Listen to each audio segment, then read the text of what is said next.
our favorite bets for this week's Champions League action. I'll go first. I like Tottenham. I like Tottenham Hotspur plus 130 on the road at Marseille. As we often say with Tottenham, so much of it comes down to stylistic and situational handicapping, and this one just really plays into their strengths. Marseille need to win. Tottenham do not. They can sit back and they can just wait and wait and wait, hit the counter.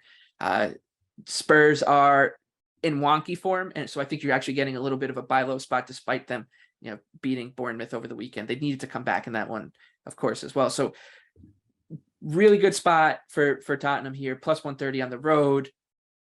And Antonio Conte might not be on the sidelines, but he's going to be there with us in spirit, and so is Anthony. I like Leverkusen Brugge over 3.5 goals at plus 130. This is going to be just a complete back and forth game. Leverkusen obviously has to go and try and win it as they're behind Atletico in the group for the third spot in a potential trip to the Europa League knockout stage.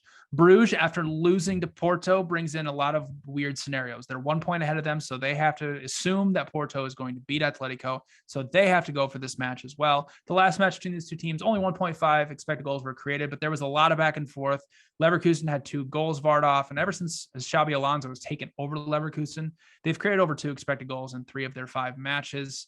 Also, Patrick Schick has been out for a few weeks. He's going to be back as the main front man for Leverkusen in this match. So I'm expecting a very, very open match. So I like the price at plus 130 on over 3.5 goals.